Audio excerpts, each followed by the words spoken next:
Switch to the bank that loves small business. SMS Nedbank to 40320 to switch. Dion Chang is the head of trend analysis company Flux Trends. He's also the person that businesses turn to when they need insights into the relationship between brands and consumers. It's My Biz caught up with Dion to find out what the key trends are affecting education. I think what's really important for any business owner, but especially for Vula, if she's trying to move onto the online space, it's kind of a now or never. You're seeing so many businesses migrate. In the past 2 years or so, you've seen just this explosion of an online presence, of e-commerce, of mobile transacting with that. And I think what she really needs to do is shift the model. It's not just ordering something online. You've got a whole huge trend of cloud computing. So with a lot of the sites and services offered online, it's just downloading it. There's no actual kind of physically buying that or delivering the product. A lot of the companies we consult to, the mantra for the moment is your product, unfortunately, is actually secondary. It's the solutions you provide to that customer that make the difference. In the next 5-10 years, there is going to be a seismic shift in terms of South Africa and Africa's online access, and she's got to really capitalize on that. And in South Africa specifically, it's not just online on a computer or laptop, because a very small percentage of our population actually has access to that hardware. The future in Africa and South Africa is mobile, and she's got to get in right now and lay those foundations, because by 2015 that wave would have already passed. Apps is really the other wave that she's got to catch immediately. I think it's just it's a quicker, faster, more savvy way of presenting your brand out there. So if you kind of got that app development, they're saying potentially, depending on obviously what the industry is, but once you develop that app, you are potentially going to reach up to like 5 to 8 million people just by making it easier. And it goes back to making a solution for your customer that is not just about your product. You're creating something that is going to make it easier for them to buy, to engage, and search and find your product. Keeping informed, keeping up to date with trends, and participating in knowledge sharing are key things that the business owner needs to do. Nedbank has a number of platforms that offer just that. Here's more. What is my advice to somebody opening up a small business? It's pretty simple.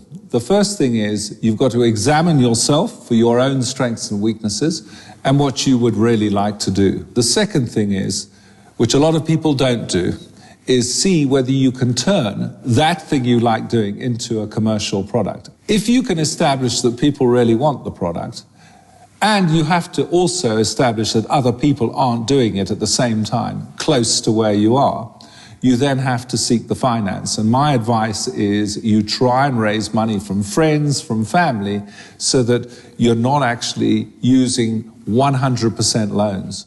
If you can link up with a big business in terms of a scheme or a contract which allows you to have a 2 or 3 year supply chain to a big business, that will improve your chances of success.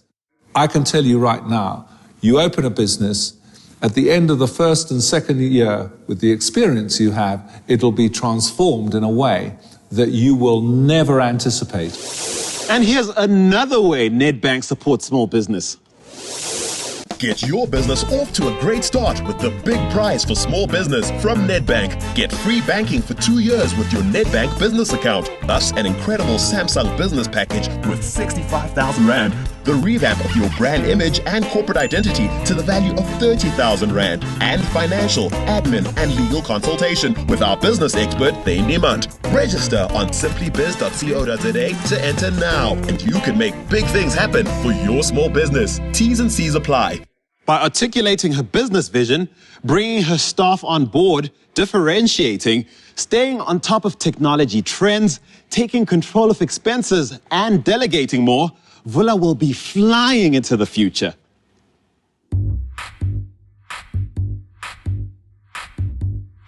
Edutain offers a huge selection of products, and Mike said that Vula needs to categorize these first by defining her target markets and then assigning products to each of those markets. What your business does primarily is you are buyers and sellers of educational software solutions that are enabled by technology. If you can understand that, you can get your staff to understand it, you can get the public to understand it, that's half the battle won. Mike says that Vula needs a social media strategy to drive people to her website.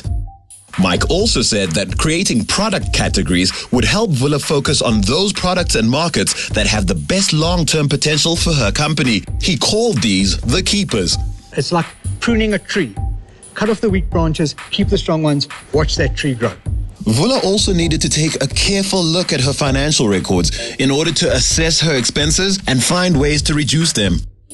From a financial perspective, you've got a spectacular amount of data, information, but you're not listening to the story it's telling you. Clearly, Vula, you need a new business plan.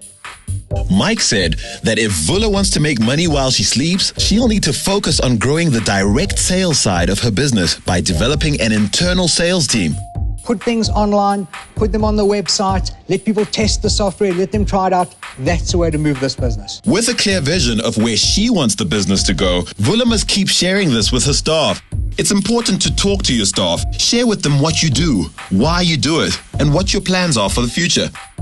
I've noticed a slight decline in staff productivity, so you need to really motivate the staff to start producing more, and you need to measure this on a more regular basis. Vula also needs to share the load when it comes to her working day. Overridingly important is that there's continual feedback between you and the staff member that you're delegating to, and the task that you're delegating must be well defined and well set out so that everybody knows what's expected of them. Running a business is a lot like getting fit. You develop a plan and then work consistently toward your goal. Next on It's My Biz, we meet an aircraft technologist, space engineer, draftsman, and entrepreneur all rolled into one. What's the key to Martin leading his business into a profitable future? Find out on the next episode of It's My Biz, Thursday at 5:30 p.m. on E!